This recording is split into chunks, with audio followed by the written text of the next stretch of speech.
Oke, assalamualaikum warahmatullahi wabarakatuh. Berjumpa kembali dengan saya Andri.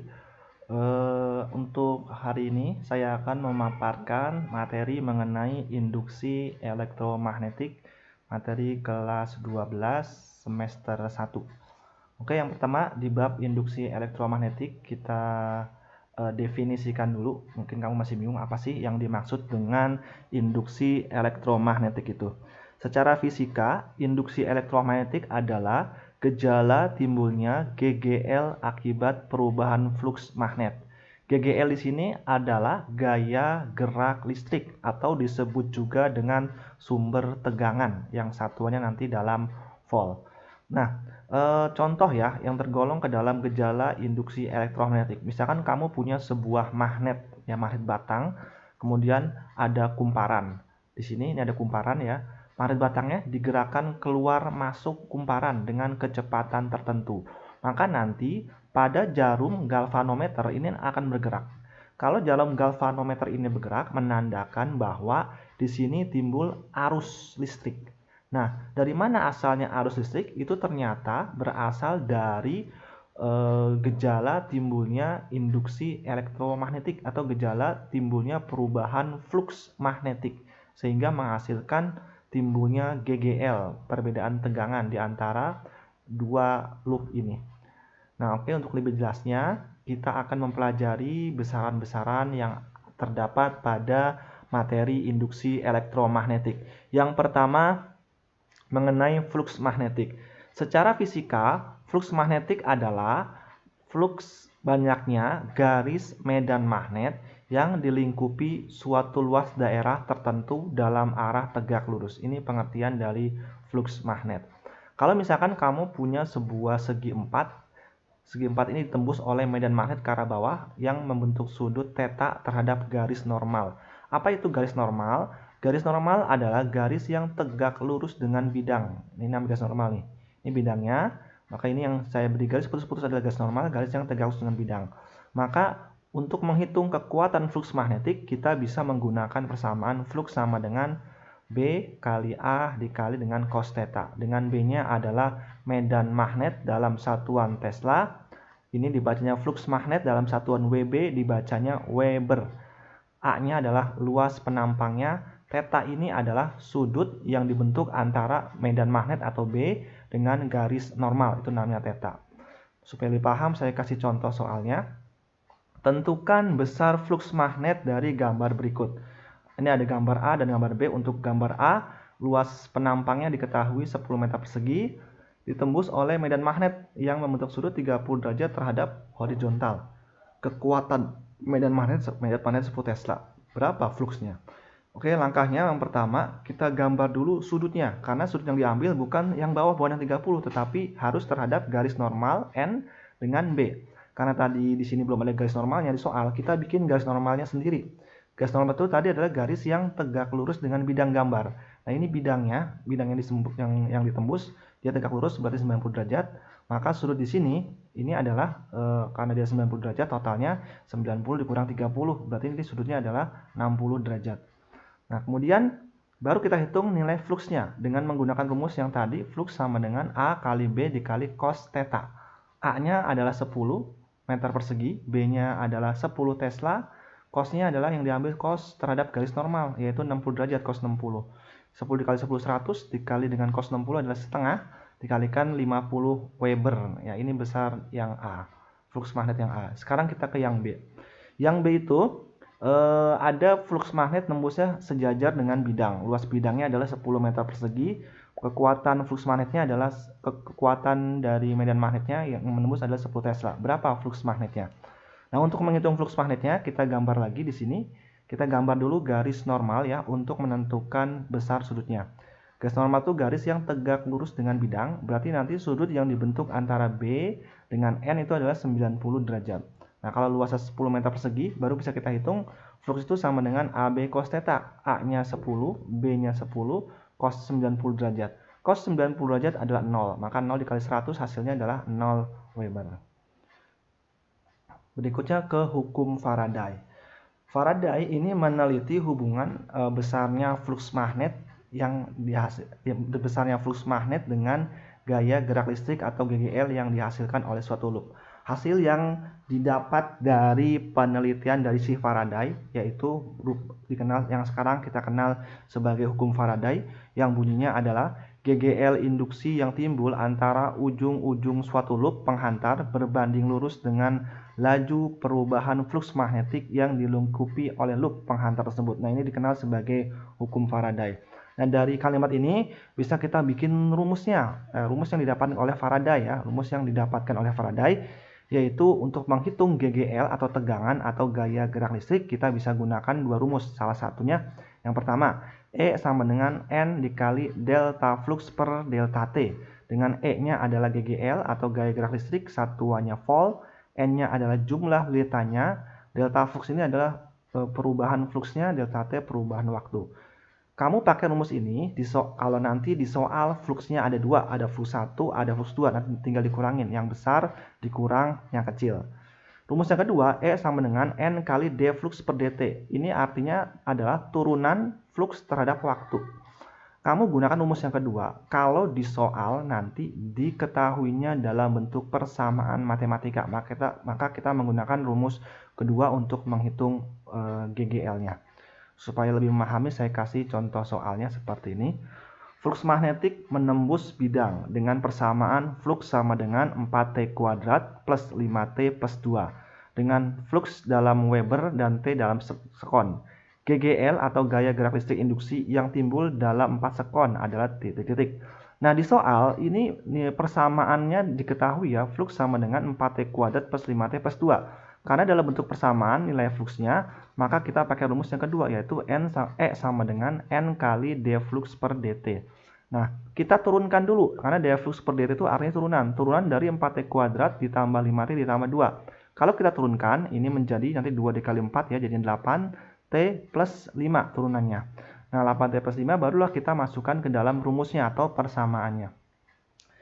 GGL E itu sama dengan N kali D flux per dt. Dengan N-nya adalah 1, D fluxnya adalah, kalau diturunin jadinya 8T ditambah 5. Ini kalau dikalikan, dengan mensubstitusi T-nya adalah 4, maka nanti 8 dikali 4 ditambah 5. 32 ditambah 5 sama dengan 37 volt. Nah, berarti GGL yang dihasilkan sebesar 37 volt. Berikutnya, flux magnetik. Contoh berikutnya ya, flux magnetik yang dilingkupi kumparan berubah dari 0,1 Weber menjadi 0,5 Weber dalam waktu 5 sekon. Jika kumparan memiliki 200 litan dengan hambatan 4 ohm, maka kuat arus yang mengalir adalah titik-titik.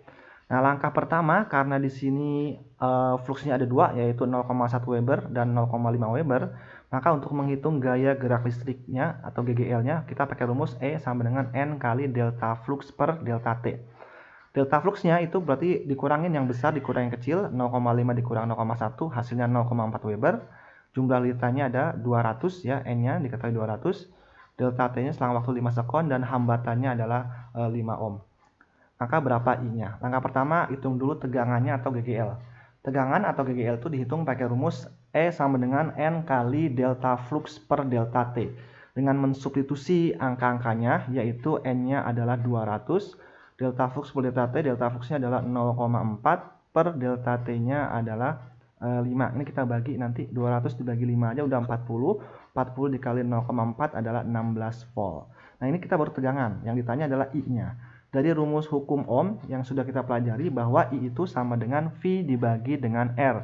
Dengan mensubstitusi V-nya adalah 16, R-nya adalah 4. Kita bagi dari 16 bagi 4 sama dengan 4 ampere. Nah, ini besar kuat arus yang mengalir. Berikutnya, GGL induksi akibat perubahan luas ya. Di sini disajikan sebuah loop ya, sebuah rangkaian atau loop seperti digambarkan. Di dalam loop ini ditembus oleh medan magnet homogen yang arahnya silang, berarti arahnya masuk ke bidang gambar. Kemudian ada kawat peki. Kawat peki ini digerakkan ke arah kanan dengan kecepatan V. Nah, ketika kawat peki digerakkan ke arah kanan dengan kecepatan V, maka akan timbul gaya Lorentz yang arahnya selalu berlawanan dengan kecepatan. Jadi ingat ya, Gaya Lorentz selalu arahnya berlawanan dengan kecepatan untuk kasus yang seperti ini. Berarti kalau kawat peki digerakkan ke kanan, akan timbul gaya Lorentz yang arahnya ke kiri. F-nya ke kiri gaya Lorentz-nya. Nah, kalau misalkan diketahui panjang kawat pekinya adalah L. Terus kita mau menghitung berapa tegangan di ujung-ujung titik P dan Q ini, tegangan GGL yang dihasilkan.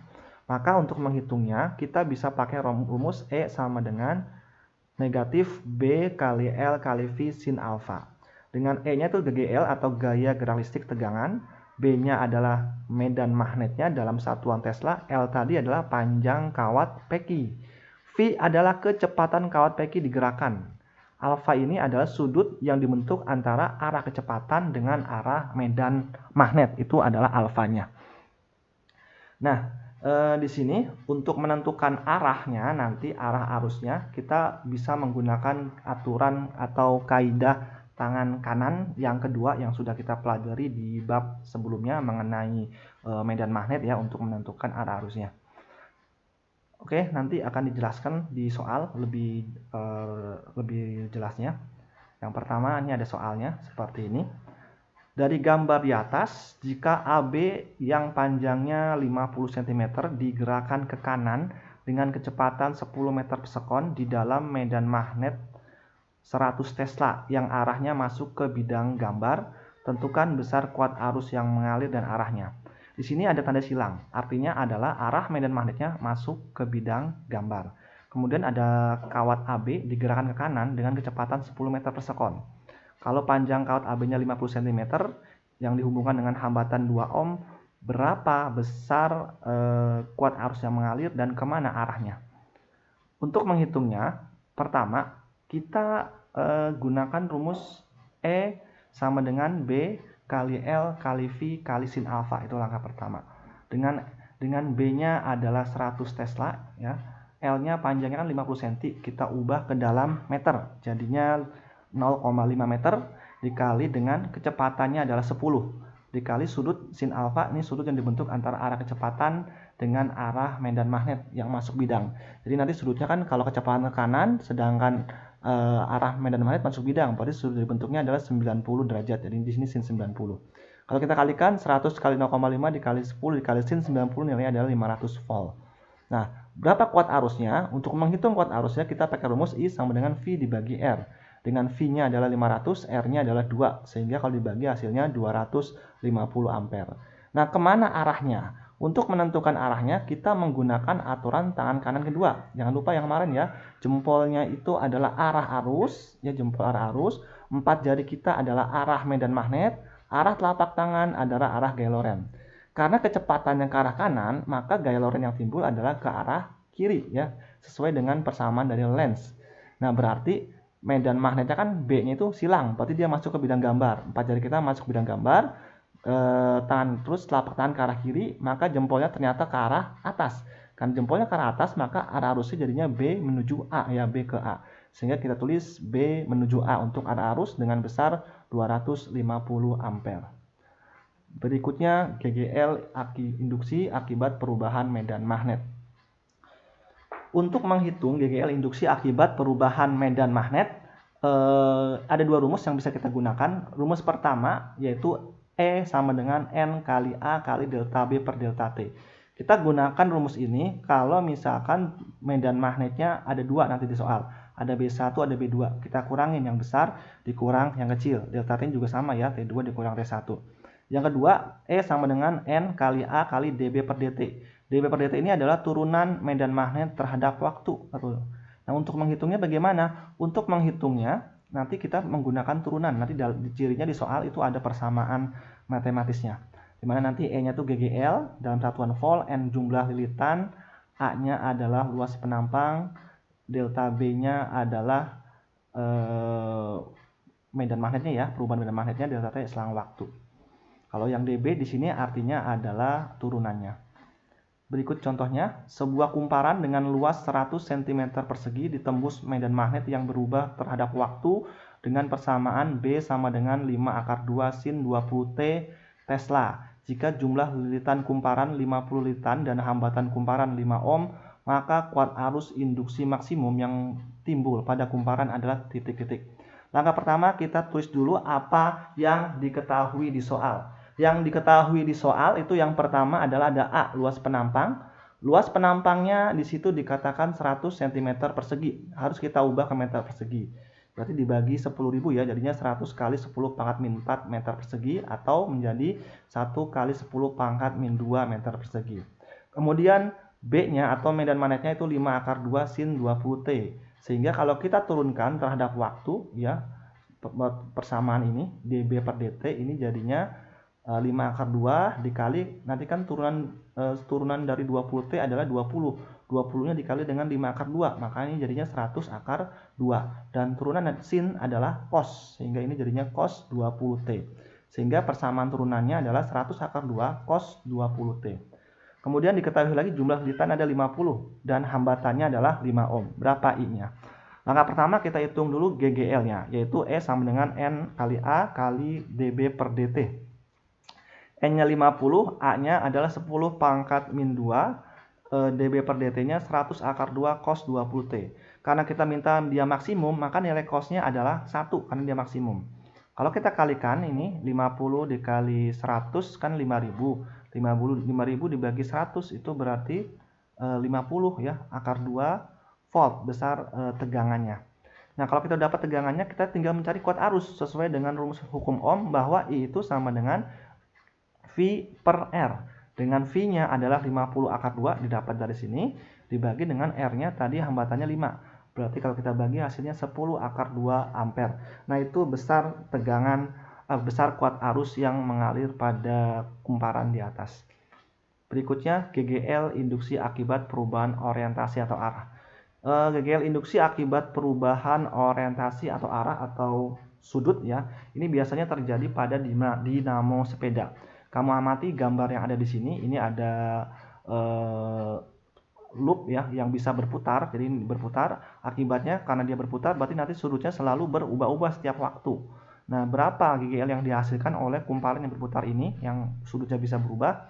Ini nanti dihitung menggunakan persamaan E sama dengan N kali A kali B dikali omega dikali sin omega T. Dengan omega di sini adalah kecepatan sudut ya dalam satuan radian per sekon. N-nya itu sama kayak tadi jumlah lilitan, A-nya luas penampang, B-nya medan magnet, T-nya adalah waktu. Contohnya, sebuah generator listrik terdiri dari sebuah loop bujur sangkar 10 lilitan dengan rusuk 50 cm.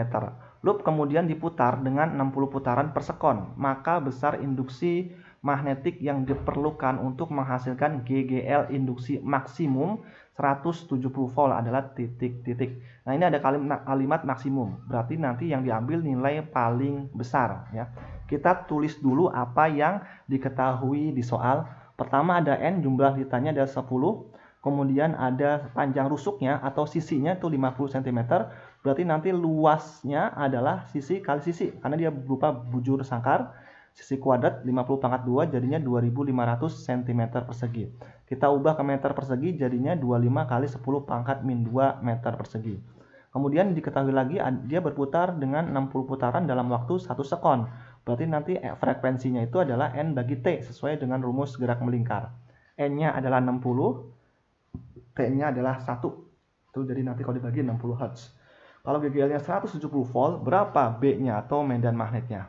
Kita cari dulu berapa kecepatan sudutnya karena rumus menghitung GGL induksi akibat perubahan orientasi ada omega atau kecepatan sudut. Nah, untuk menghitung omeganya kita pakai rumus omega sama dengan 2πf, 2pi kali frekuensi. Sama dengan 2pi dikali frekuensinya 60. Berarti 60 dikali 2pi 120pi radian per sekon.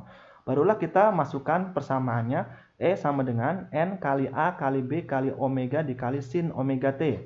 Nah, di sini E-nya 170, N-nya itu 10, A-nya 25 kali 10 pangkat min 2, B-nya yang kita cari nilainya, omeganya 120pi, nilai sin ini adalah selalu 1. Nilai sin ini adalah 1. Kenapa bisa bernilai 1? Karena di soal ada kalimat maksimum. Ada kalimat maksimum. Yang artinya nilai terbesar untuk sin adalah selalu 1 nilai terbesar. Jadi nilai sin itu tidak mungkin melebihi 1. Paling besar itu adalah 1. Sehingga nanti kita anggap aja sin ini bernilai 1 karena dia maksimum. Kemudian kita coret ya, 170 dibagi 10 hasilnya adalah 17 sama dengan 3000 dikali ini 25 dikali 120 pi. Ini dapatnya 3000. 3000 kali 10 pangkat min 2 pi kali B. Sama dengan ini 3000 dibagi dengan 100 jadinya 30 pi B. Ya, B-nya kita cari medan magnetnya, maka B-nya 17 dibagi 30 pi. Atau sama dengan 17 per 30 dikali pi-nya 3,14 atau sama dengan 17 dibagi 94,2. Nah, 17 per 94,2 itu hasilnya adalah 0,18 Tesla. Nah, ini besar induksi magnetik yang dihasilkan. Oke, cukup sekian materinya. Kita lanjut ke minggu depan mengenai induktansi diri kumparan. Wassalamualaikum warahmatullahi wabarakatuh.